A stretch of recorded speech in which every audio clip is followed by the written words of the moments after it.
everyone, thanks for tuning in. This is my video tour of the Charlestowne Mall in St. Charles, Illinois. This is my addition to and tribute to the Dead Mall series created by Dan Bell. I haven't been here in a very long time, and so I'm really curious and excited to see what's inside. So let's go in and take a look.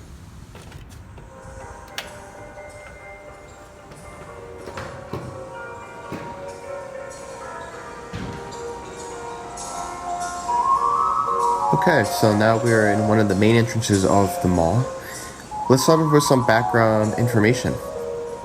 This mall officially opened in 1991 and was formerly known as the Charlestowne Mall.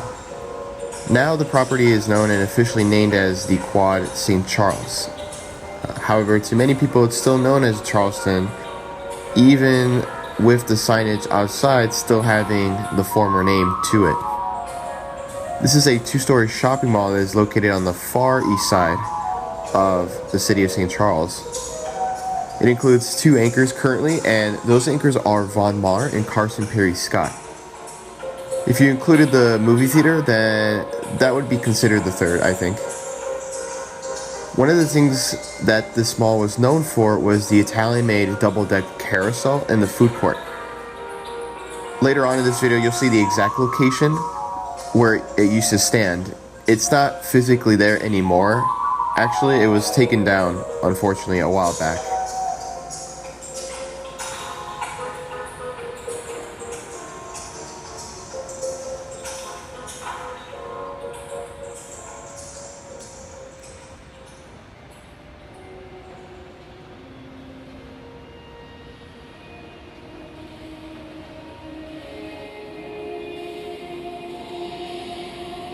I find this elevator part to be very interesting.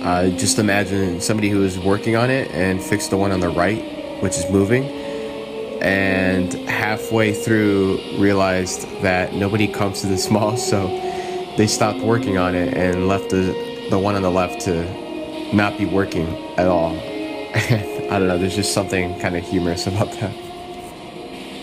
So right now we're heading towards the center of the mall. And while it may be hard to believe, especially walking through here, at some point there was well over 120 retail stores that were opened, as well as the mall having 4 full anchors. And so let's rewind it back a little bit in terms of some of the recent history of this mall. Back in June 2010, there was a California-based investment group that acquired the mall with plans to revitalize it. On January 4th, 2011, Sears announced that they were going to be shutting down their store here. And they announced this because apparently negotiations breaking down between this new mall management company and Sears officials. They did eventually shut down officially on March 20th, 2011. As early as 2012, though, there were many vacancies in the mall, even while there was marketing and signage advertising the construction of an indoor ice rink and large sushi seafood buffet. After over a year, it seems as though there is some kind of communication breakdown and there is no talks about actually moving forward with these projects.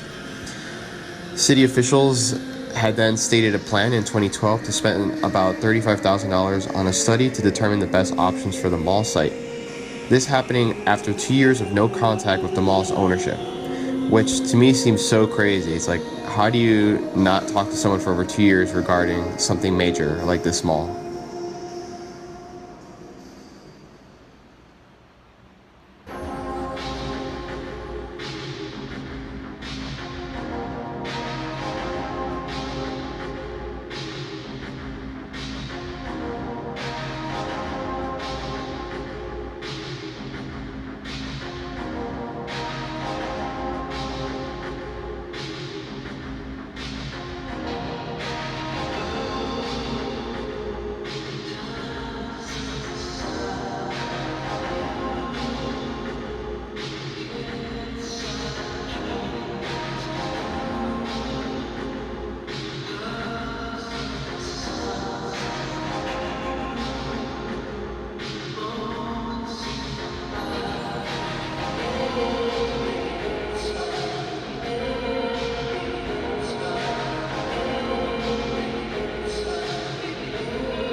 So here's Von Maur. It's still open and in operation today.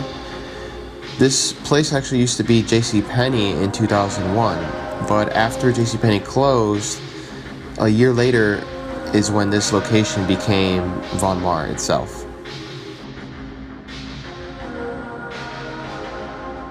So now we're heading towards the food court area of the mall. And I kind of wanted to go back just a little bit on the history. And so back in mid-2013, the previous owner put this place under contract to be sold. Going forward to the fall of 2013, a new company came in and had acquired the property. And this company is called the Cross Companies Incorporated. At the time, that's when they renamed this mall from Charlestowne to the Quad. While the mall may be completely dead and every store is pretty much shut down, there are places like the Studio 64 business throughout the center and near the movie theater area of this location. It's interesting because they're not retail shops. There seems to be a pattern of them being more independently owned. So it's interesting because it kind of makes you wonder as to why be here. Why be here at a place like this?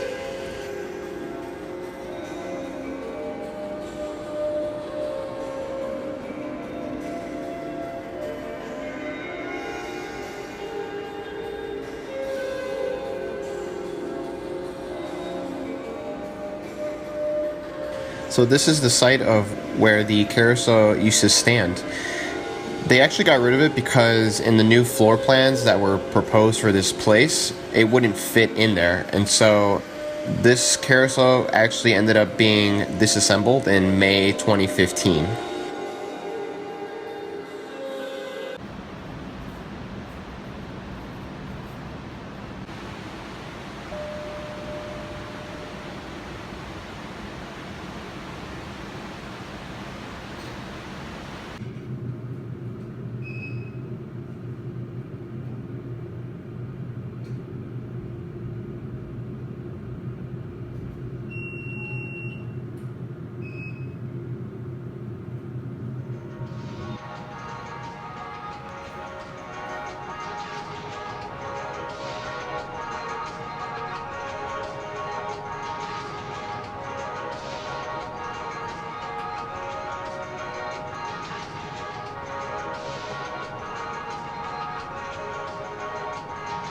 So heading down this part of the mall, at the very end is where Carson Perry Scott is located.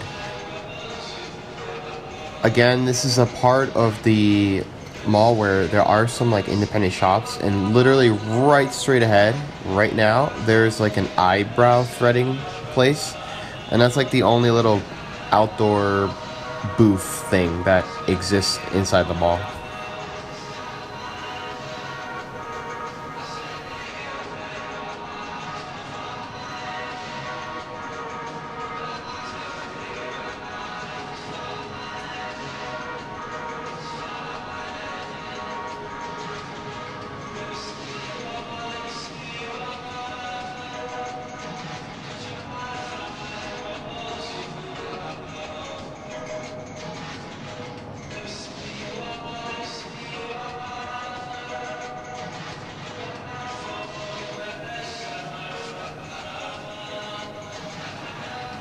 If anyone's looking for a free mattress, I think I found your place.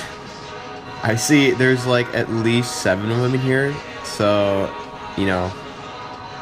come and get them.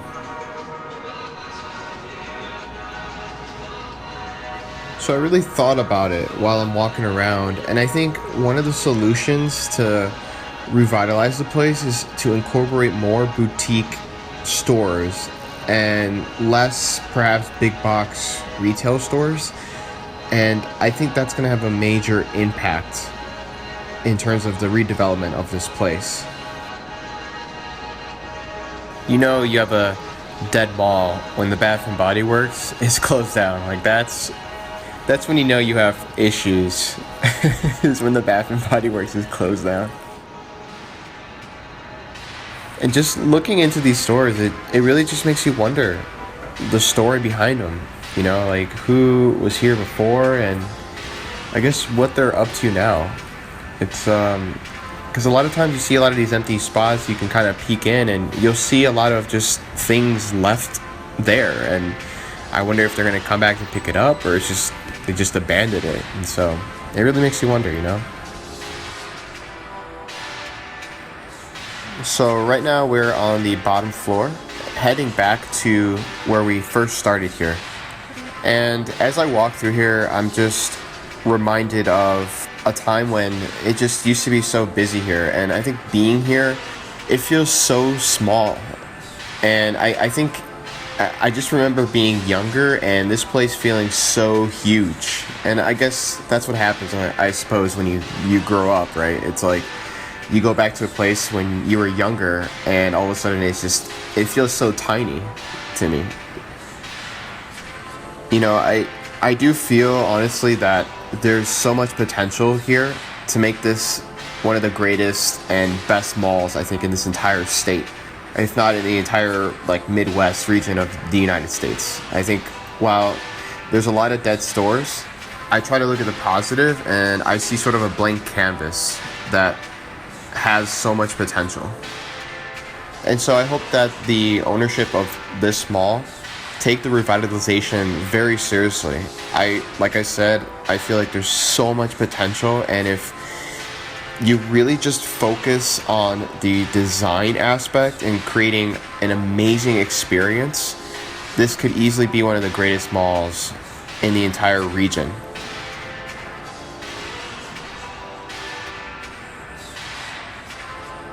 Of course, I had to get one more shot of the theater.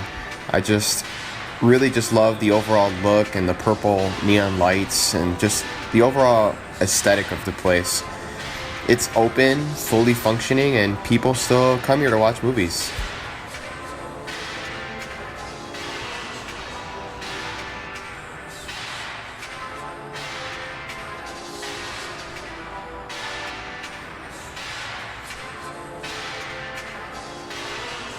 And with that being said, this is going to conclude our tour of Charleston Mall.